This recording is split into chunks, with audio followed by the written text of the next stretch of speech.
on May 7th, a powerful and timely conversation is bringing together veterans from multiple generations, from Vietnam to Iraq, at Honoring America's Veterans Forum.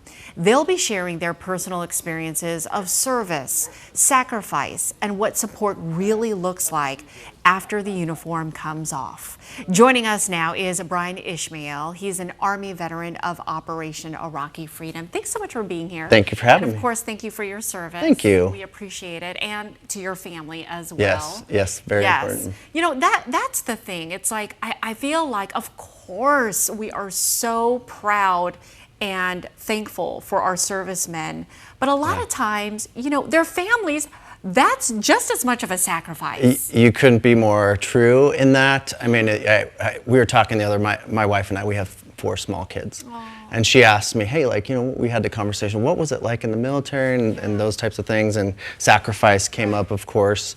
But I said, you know, picture if I came home from work today with an order that said, hey, I got to be gone for the next year.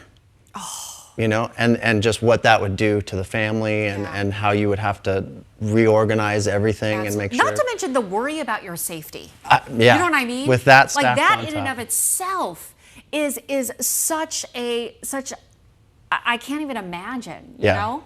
Until you're put in that position, it's hard to even understand what you would do. And so you're right. It's not just the sacrifice that the service member goes through in that service, but it's also the family that they leave back home. Yeah. So tell me about this talk that you're having, this really important conversation with, by the way, a number of great guest speakers. Yes, a number of great guest speakers, but we're really going to be looking at what does it look like for the support, the needs of support for veterans across different situations back in history. We have Vietnam representation, Somalia. I will be, discussing Operation Iraqi Freedom, of course. But we're going to talk about what does that support system look like, or what does it need to look like.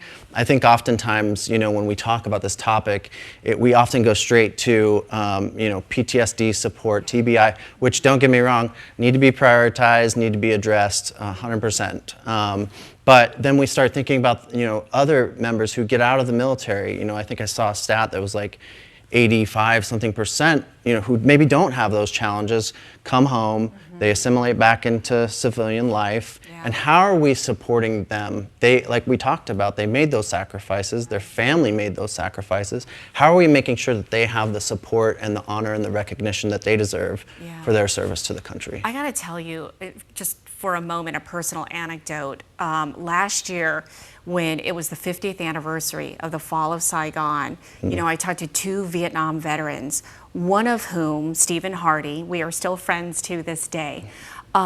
He had not talked about that experience for 50 years. He had shot video of what had happened. He was in the Navy, shot video of what happened, took photographs, and he buried it because there was so much shame and embarrassment when those Vietnam veterans came back to the U.S. And just now is he able to look at those pictures and talk about it. Yeah, it's incredible, the range of feelings that these veterans are still left with after so many years. Yeah, and I cannot imagine being a Vietnam veteran, having gone over there and seen what they'd seen, gone through what they've gone through, and then to come back and feel that shame. It was kind of one of the reasons in the beginning that I started helping with Honoring America's Veterans, who's putting on this event, which is like, I don't want that to ever come back around again. I don't want a veteran to ever come home and feel shameful for what they did, because that's not their choice. No. They're given a mission, and their job is to go accomplish the mission. Absolutely. So, for our freedom. For our freedoms. That's right. Yeah. Oh, it's so important. I'm so glad you're doing this. Yep. So thank you so much. So if you would like to be at this forum, again, it's happening next Thursday, May 7th at 8 a.m. at Chilada's restaurant in Phoenix. To attend, just RSVP at Honoring America's Veterans veterans.org/2026 Veterans Forum. Before I let you go, Brian, I just want you to leave our viewers with one last thing. What's the message that you want so many people to know? I would love the community. So first of all, Arizona is such a great place for veterans in general. We have such a great community, but I want to encourage everybody to get out there and figure out a way on how you can support veterans. And that goes to veterans who are getting out and figuring out how they can go about supporting their fellow veterans and their family members. But if you're just a community member, I mean, some of the most powerful support I've received was from someone who wasn't a veteran, right? And helped me through certain situations. So you can do that through volunteerism. You can do it through simple things, simple patriotic gestures. There's so many different ways to get involved and support veterans. But make it a point this year to get out and support our veterans. Yeah, great advice. Thank you so much, Brian. Thank we really you. appreciate you, and to all the veterans, truly, and their families. Yes. All right, Chris, over to you. How's it